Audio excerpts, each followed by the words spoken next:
மதியின் அப்பா தன்னுடைய மகளின் பக்கம் உறுதியாக நின்று யாருடைய பேச்சுக்கும் பயப்படாமல் அவளுக்காக வாதாடிய காட்சி அந்த வீட்டில் இருந்த அனைவரையும் சற்று நேரம் அமைதியாக்கிவிட்டது.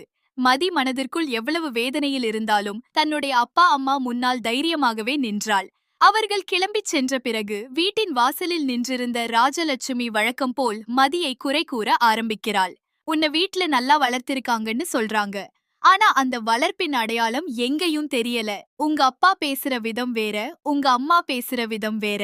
பெண் குழந்தைக்கு கணவன் வீட்ல எப்படி நடந்துக்கணும்னு சொல்லி அனுப்பணுமே தவிர இப்படி எதிர்த்து பேச சொல்லி அனுப்புவாங்களா என்று வார்த்தைகளை ஒன்றின் மேல் ஒன்றாக சேர்த்து பேசுகிறாள். ஆனால் இம்முறை மதி அமைதியாக நின்று கேட்கும் பெண்ணாக இல்ல. என்னை குறித்து என்ன வேண்டுமானாலும் சொல்லுங்க, ஆனால் தேவையில்லாமல் எங்க அப்பா அம்மாவ இதுல இழுக்காதீங்க. அவர்கள் என்ன தப்பாக வளர்க்கல.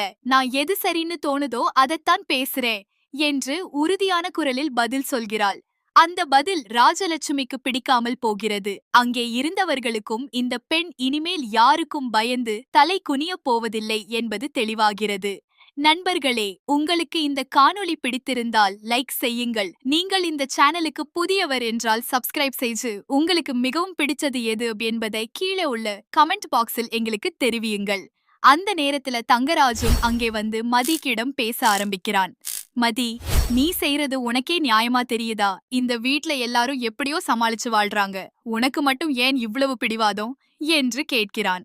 அதோடு நிற்காமல் ரேவதியை உதாரணமாக காட்டி, உங்க அக்காவையே நான் எத்தனை தடவை கோபத்துல திட்டினேன், அடிச்சேன். ஆனா அவ ஒரு வார்த்தை கூட பேசல. அதனாலதான் குடும்பம் இவ்ளோ நாளா அமைதியா இருக்கு என்று சொல்றான். அந்த வார்த்தை ரேவதியின் மனதை குத்துகிறது. அவளுடனே, நான் பேசலன்னா அது சரின்னு அர்த்தமில்ல. நான் அமைதியா இருந்ததால என் வாழ்க்கை சந்தோஷமா இருந்ததா? நான் அனுபவிச்ச வேதனை இன்னொரு பெண்ணுக்கும் வரக்கூடாதுன்னு தான் இப்போ நினைக்கிறேன் என்று மெதுவாக சொல்கிறாள். ரேவதியின் கண்களில் தெரிந்த கண்ணீர் அந்த வீட்டில் நடந்த பல வருடங்களின் வலியை வெளிப்படுத்துகிறது. ஆனால் தங்கராஜ் அதையெல்லாம் கவனிக்காமல் மீண்டும் மதியையே குறை கூற ஆரம்பிக்கிறான். பிறகு தங்கராஜ் மதியை தனியாக அழைத்துச் சென்று பேச முயற்சிக்கிறான். இந்த வீட்ல இருக்கிற எல்லா பெண்களும் பெரியவங்கள மதிச்சு கணவனுக்கு கட்டுப்பட்டு வாழ்றாங்க. நீ மட்டும் வேற மாதிரி நடந்துக்கிற. வேலைதான் முக்கியம்னு நினைச்சிட்டு குடும்பத்தையே மறந்துட்ட என்று அறிவுரை சொல்ல ஆரம்பிக்கிறான். அதுக்கு மதி சற்றும் தயங்காமல், ஒரு கணவன் மனைவிக்குள்ள நடக்கிற விஷயத்த வீட்ல உள்ள எல்லாரும் சேர்ந்து பேசுறது சரியில்லை. அது எங்களுக்குள்ள தீர வேண்டிய விஷயம். எல்லாரும் வந்து தலையிடுறதால தான் பிரச்சனை பெருசா ஆகுது என்று பதில் சொல்கிறாள். அந்த வார்த்தைக்கு தங்கராஜிடம் பதில் இருக்கவில்லை. இன்னும் பேசினால் தன்னுடைய தவறுகள் வெளியில வந்துவிடும் என்று பயந்தவன், சரி நீ பாத்துக்கோ என்று சொல்லிவிட்டு அங்கிருந்து வெளியேறுகிறான். அந்த உரையாடலை கேட்டவர்கள் மதியின் தைரியத்தை பார்த்து ஆச்சரியப்படுகிறார்கள். ரேவதி, மலர், மதி மூவரும் ஒரு அறைக்குள் அமர்ந்து பேச ஆரம்பிக்கிறார்கள். ரேவதி மதியின் கையை பிடித்து, உன் கஷ்டம் எனக்கு நல்லா புரியும். இந்த வீட்ல யார் என்ன மாதிரி இருக்காங்கன்னு எனக்கு தெரியும். ஆனா எல்லாத்தையும் ஒரே நாள்ல மாற்ற முடியாது. உங்க அப்பா ஒவ்வொரு தடவையும் வந்து இப்படி அவமானப்படுறது எனக்கு ரொம்ப கஷ்டமாயிருக்கு என்று மனம் திறந்து பேசுகிறாள். மலரும் அதற்கு ஒத்துக்கொண்டு, சுரேஷ் செய்தது பெரிய தவறு. நான் அவனிடம் பலமுறை பேச முயற்சி பண்ணேன். ஆனா அவன் யாருடைய பேச்சையும் கேட்க தயாரா இல்ல என்று சொல்கிறாள். மூவரும் பேசிக் கொண்டிருக்கும் போது வீட்டுக்குள் ஒரு கனமான அமைதி நிலவுகிறது. அந்த அமைதிக்குள் ஒவ்வொருவரின் மனக்காயங்களும் மறைந்து கிடக்கின்றன. அதே நேரத்துல தங்கராஜ் சுரேஷிடம் தனியாக பேச ஆரம்பிக்கிறான். நீ ஒரு போலீஸ் அதிகாரி, பொறுமையா பேசணும். ஒரு பெண்ண கோபத்தில் அடிக்கிற அளவுக்கு போகக்கூடாது. நான் எத்தனை தடவை சொன்னேன் என்று கேட்கிறான். அதற்கு சுரேஷ், மாமா, அவ பேசுற விதத்தை பார்த்தா எனக்கு கோபம் வந்துருச்சு. நான் வேலை வாங்கி தர்றேன், வாழ்க்கைய நல்லா அமைச்சு தர்றேன்னு எல்லாம் சொன்னேன். ஆனா அவ எதையும் கேட்கவே இல்ல, எல்லாத்துக்கும் எதிர்த்துதான் பேசுறா என்று சொல்லி தன்னுடைய செயலை நியாயப்படுத்த முயற்சிக்கிறான். ஆனால் தங்கராஜ் கூட அவன் செய்ததை முழுமையாக ஆதரிக்க முடியாமல் அமைதியாகி விடுகிறான். சுரேஷின் கோபம் நாளுக்கு நாள் அதிகரித்து வருவது அவருக்கும் கவலையாக இருக்கிறது. அந்த நேரத்தில் எதிர்பாராத விதமாக டிஎஸ்பி வீட்டிற்கு வருகிறார். சுரேஷ் அவரை மரியாதையுடன் உள்ளே அழைத்து வருகிறான். டிஎஸ்பி சிரித்தபடியே, என்ன சுரேஷ், இன்றி லீவா, வீட்டில இருக்கே என்று கேட்கிறார். பிறகு உடனே முகம் சீரியஸாக மாறி, அந்த அரசியல் தலைவரின் மகனை கைது செய்த கேஸ் இன்னும் முடிவுக்கு வரல. மேலிருந்து என் மேலேயே அழுத்தம் வருகிறது. நீ போட்ட FIR சரியா இருக்கு இல்லையா என்று கேட்கிறார். அதற்கு சுரேஷ் தன்னம்பிக்கையுடன், எல்லா ஆதாரமும் என்கிடம் இருக்கு சார். காசு கொடுத்து கேஸ மாத்த சொல்லியும் நான் ஒத்துக்கல. உண்மைக்கு எதிரா போக மாட்டேன் என்று சொல்கிறான். DSP அவனுடைய நேர்மையை பாராட்டினாலும் இந்த கேஸ் இன்னும் பெரிய பிரச்சனையாக மாறக்கூடும் என்று எச்சரிக்கிறார். அப்போது வெளியே வந்த மதியை பார்த்த DSP ஆச்சரியப்படுகிறார்.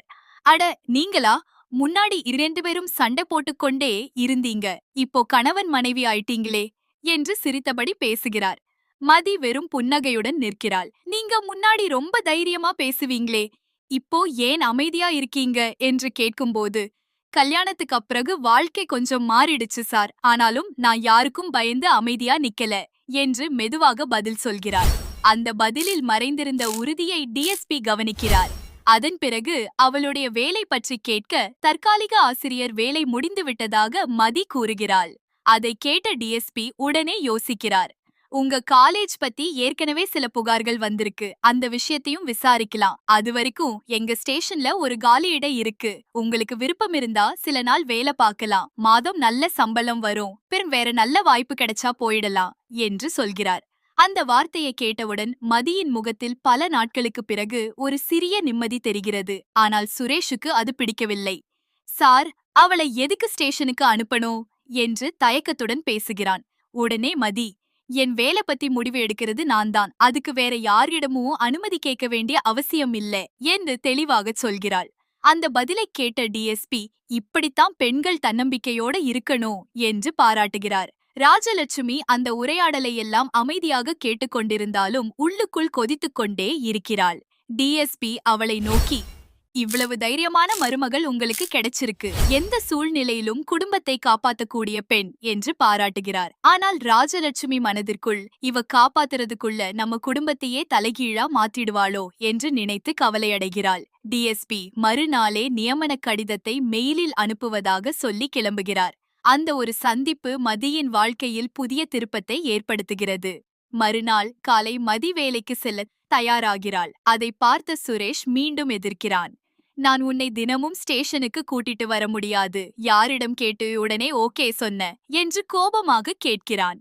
மதி அமைதியாக, என் வாழ்க்கை பற்றிய முடிவை நான் எடுப்பேன், நீங்க ஒத்துக்கிட்டாலும் சரி ஒத்துக்கலனாலும் சரி நான் இந்த வேலையை செய்ய போறேன் என்று உறுதியுடன் கூறுகிறாள். அந்த வார்த்தைகள் சுரேஷின் அகம்பாவத்தை நேராக தாக்குகின்றன. ஆனால் அவளுடைய முடிவை மாற்ற முடியாது என்பதை அவனும் புரிந்து கொள்கிறான். இதற்கிடையில தங்கராஜும் சுரேஷும் பேசிக் கொண்டிருக்கும் போது ஒரு பெரிய ரகசியம் வெளிவருகிறது. அவ வேலைக்கு போக கூடாதுன்னு நினைச்சது நான் தான், வீட்ல இருந்தா கொஞ்சம் அடங்கி இருப்பாள்னு நினைச்சேன், அதனாலதான் அந்த ஆசிரியர் வேலை போக காரணமா நடந்தேன் என்று தங்கராஜ் தெரியாமல் உண்மையை சொல்லிவிடுகிறான். இந்த உரையாடலை வெளியே நின்று கொண்டிருந்த மதி முழுவதுமாக கேட்டு அதிர்ச்சியடைகிறாள். இத்தனை நாட்களாக தன்னுடைய திறமையால் வேலை போய்விட்டது என்று நினைத்தவளுக்கு இதற்கு பின்னால் திட்டமிட்ட சதி இருந்தது தெரிகிறது. அவளுடைய கண்களில் இருந்த கண்ணீர் ஒரே நொடியில் கோபமாக மாறுகிறது. நண்பர்களே, உங்களுக்கு இந்த காணொளி பிடித்திருந்தால் லைக் செய்யுங்கள். நீங்கள் இந்த சேனலுக்கு புதியவர் என்றால் சப்ஸ்கிரைப் செய்து உங்களுக்கு மிகவும் பிடித்தது எது என்பதை கீழே உள்ள கமெண்ட் பாக்ஸில் எங்களுக்கு தெரிவியுங்கள். ஸ்டேஷனில் வேலை பார்த்து கொண்டிருந்தாலும் மதியின் மனதில் அந்த உண்மைதான் ஓடிக்கொண்டே இருக்கிறது. அப்போது அவளுடைய முன்னாள் மாணவர்கள் சிலர் அழைக்கிறாங்க. மேம், உங்களை ரொம்ப மிஸ் பண்றோம், ஒரு முக்கியமான விஷயம் சொல்லணும். உங்களுக்கு நோட்டீஸ் கொடுத்தனாலே வெள்ளை சட்டை வெள்ளை வேட்டி போட்ட ஒருத்தர் காலேஜுக்கு வந்திருந்தார். அவர் நேரா பிரின்சிபலை சந்திச்சுட்டு போனாரு. அதுக்கப்புறம் தான் உங்க வேலை பத்தி முடிவு எடுத்தாங்க. ஒருவேளை அதுக்கும் சம்பந்தம் இருக்குமோ என்று கூறுகிறார்கள். அந்த தகவல் மதியின் சந்தேகத்தை மேலும் உறுதிப்படுத்துகிறது. இதற்கு பின்னால் தங்கராஜின் கை இருக்கிறது அவளுக்கு தெளிவாக ஆரம்பிக்கிறது.